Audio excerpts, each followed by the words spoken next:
This is a video-centric review of the Fujifilm X-T4 mirrorless camera. If you're a video shooter and you want to know what my hands-on experience is like with this, if you're thinking about buying one, that's what this video is for. I'm going to timestamp every section in the description below so you can skip ahead back and forth if you so choose. Let's get into it.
Welcome back to the channel, folks. My name's Shane. I hope you liked that little intro clip. It was shot using this 23mm f1.4 prime lens on the Fuji X-T4.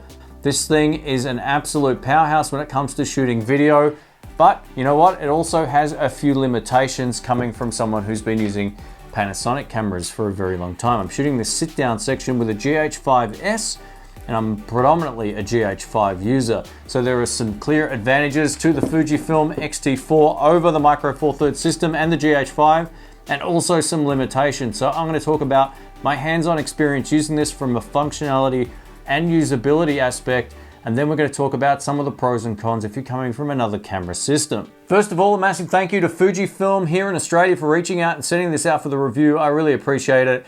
I was rapt to have an email like that saying, hey, do you want to try one of our cameras? I've been shooting with the same cameras for so long that trying something different is always fun, and it's also a good challenge for me as well. So thank you to Fujifilm. Just to let you know, they're not paying me for this review. I don't get to keep any of this stuff. It goes back tomorrow in a military grade hard case. So yeah, just to give you a heads up, they also sent out two of their Fujinon lenses. This is the 18-55 cinema lens. They also sent out their 50-135. So I'm going to show you samples with all of this stuff in this video. The Fujifilm X-T4 is loaded with a 26.1 megapixel APS-C size sensor. We get a 5-axis in-body image stabilization for getting really great handheld footage. The Fuji X-T4 can record up to 4K 60 frames per second with a slight crop, and we can shoot up to 240 frames per second slow motion in HD. One of the upgrades with the X-T4 over the X-T3 is a larger battery, so we can get up to roughly 2 hours of video recording. Now, when it comes to the feel of the camera in the hand, I have to give Fuji credit. They've built something that feels like an absolute piece of quality design. I'm also a big fan of this grip over here. It's maybe slightly more comfortable, I think, than the Panasonic GH5 or GH5S body design, but overall it feels good. My little finger generally wants to sit under the camera, which isn't too bad. I don't mind that at all, given my hands are quite large. For video work, especially if you're shooting on your own, having a fully articulating screen is one of the utmost important things, so Fuji got that right. Another thing I really love in terms of functionality is the dedicated movie and photo mode. So if you're a hybrid shooter and you like to go between video and photo mode, you'll be able to keep your settings independent. You could be shooting in F-Log, in movie mode, switch over to photo mode, and it will recall the settings that you had before you went into video mode. I like the fact they're completely independent. For those that like a sense of redundancy, you get 2 SD card slots as well, so you get that sense of backup anytime you're doing an important shoot. For those who are mostly into photography, you'll get a kick out of the top dials, but for me, for video use, I find it a little bit unnecessary and busy. I much prefer the simplicity and design of the Panasonic GH5 just for video work, but for those who are into photography, this particular setup will be an advantage. Now, in terms of the rest of the buttons and dials, they all feel nice and sturdy. Nothing feels cheap and nasty, and the joystick also responds really well.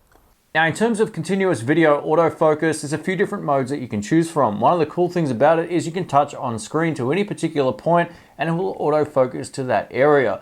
This is very similar to the one area mode I'm used to working with the Panasonic system.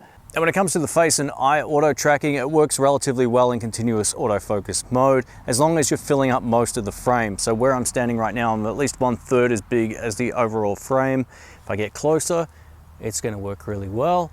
And if I get any further back, it's gonna start to struggle and it will pulse. I've tried this a number of times under different lighting conditions and situations, and it's done it every single time. So even at this distance, it can be a little bit more unreliable. But once I fill up the frame about here, is when it snaps on no problems. Now, if I get out of frame, let it focus on the background and then come back in, filling up most of the frame, boom, it's really good. Thanks to Peter Gregg's YouTube channel for the tip on this. Up next, we're going to check out some footage using the Fujifilm X-T4 and this Fujinon 18-55 mixed with the 50-135.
After reviewing the footage between the cinema lenses and this prime lens, I can honestly tell you that the prime lens kept up really well. There is something a little nicer though to these cinema lenses.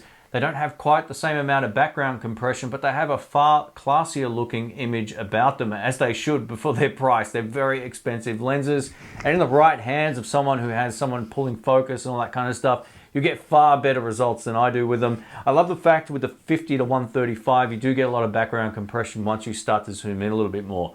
And the fact that they hold focus when you zoom in and out is fantastic as well. I'm going to try and review these coming up as well, so hang in there. Don't forget to subscribe if you're not already. But overall, value for money and just a straight out of camera look, I love this prime lens. I'm a huge fan. Let's do a vlogging test on the X-T4 using the IS boost. So this is going to crop the frame a little bit more, and it's also going to make the footage a little bit more stable. And being that I'm using the 23mm f1.4 lens, I'm actually using a selfie stick. I hate vlogging like this, but it is what it is. There's no one here, hopefully, so we're good to go. Now I'm just holding it at an arm's length like that as well. The camera's in full automatic mode, 10-bit, 25p, so 25 frames per second in 10-bit. Now when it comes to the audio preamps built into the Fuji X-T4, they're absolutely usable, but what I found works best is get it into the manual settings of the audio preamps and drop them by -10. If I didn't do that with this Saramonic Blink 500 pack, they were next to unusable. And even still, they've got more of a noise floor than the Panasonic GH5 or GH5S. So there is a little bit more hiss in the overall sound of the preamp at any setting. So I have noticed that, but overall still very usable. Let's swap it over now to the Panasonic. And now over to the internal preamps on the Panasonic GH5S. Let me know if you can hear a difference in editing. In control conditions, you'll definitely notice a difference with the white noise. And now back to the Fuji X-T4. Can you hear a difference? Let me know in the comment section. One of the things that may or may not be a deal breaker for you just straight out of the box is the Fuji X-T4 does not have a headphone output. Now you can get an adapter for it that you can plug in, but I don't have that with this particular system. It's not something that I ever use either. And to be honest, nowadays you don't necessarily need it if you've got the right wireless pack.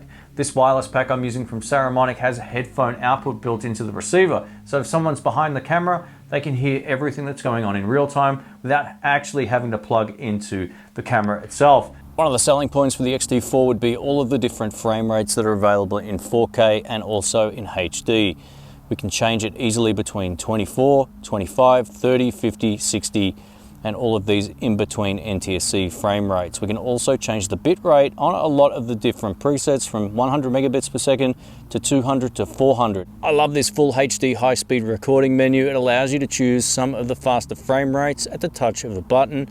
We can select between 100 and 200 in this particular preset. If you're coming from another camera system to the Fuji X-T4, learning that navigating the menu systems won't take you long at all. Now Fuji have some of the best straight out of camera colors. There's no denying the Eterna profile looks amazing, and that's based on an old film stock from days gone by. Now there's a lot of useless ones in the camera as well, including sepia, and some of the black and white profiles, I'm not sure why you would want to shoot in black and white when your Adobe Premiere, Final Cut or DaVinci Resolve can do all of that stuff for you. So I feel like some of those are pretty redundant, but I really love Vivid, I really love Standard, and that Eterna profile grades really well. So would I recommend this camera? Well, in a way I would, but one of the things that I think is a bit of a deal breaker is if you want to let the camera run for more than 30 minutes. That countdown recording timer still won't ever replace something like my GH5S. Now there's some clear advantages to the APS-C crop. You got to get more depth of field than a Micro Four Third camera, if that's one of those important things to you or not. But for me, functionality is still king, even at the sacrifice of a little background blur. So things that this is great at, I would use this on a gimbal without any sort of hesitation. I think it's fantastic in that type of situation. The one-touch autofocus to select a box or an area on screen works really well. Face detection is good, but not flawless. This would be a great vlogging camera. It would be a great B cam, and it would also be a great main camera for those who don't want to sit and let the camera run for an hour. So if you're in a situation where you're going to be starting and stopping the camera a lot, this would be a really great choice. 30 minutes maximum might be okay for you. It's not really okay for me for the majority of the stuff that I do, especially if I'm recording a band where I've got to let them run for as long as I can. Where I think this camera really separates it from a lot of the competition is the frame rates. You know, seeing how great and just picturesque the slow motion is would be a reason to buy this camera. It's clear, it's sharp, it looks amazing. The out of camera colors are spectacular, and the Eterna profile lives up to its reputation. I've heard a lot about it over the years, never used it until getting my hands on this. Now recently on the channel I changed my frame rates up to 50p, which is the equivalent of 60p if you live in North America. This has a reduced recording capacity at 50p. I think you get 15 minutes or so. Not enough for my particular type of shooting. Now it'll all depend on what you're doing. If you're doing a lot of run and gun, stop starting, that'll be ample. But just seeing that recording limit doesn't always fill me with confidence. Now if you're someone who uses a live switcher or you use an external monitor and you're going to be plugging in and out a HDMI cable, the micro HDMI cables just aren't as reliable long-term as a full-size HDMI cable. But if that's not you and you're not going to be using that often, then it will do the job. But it's just a consideration that I thought I'd mention. Again, a massive thank you to Fujifilm Australia for their loan of the X-T4 camera. If you want to find out more about this, links will be below. Don't forget to subscribe and click the bell. My goal for 2021 is to see if we can get this channel to 20,000 subscribers. Thanks again. Catch you soon. See ya.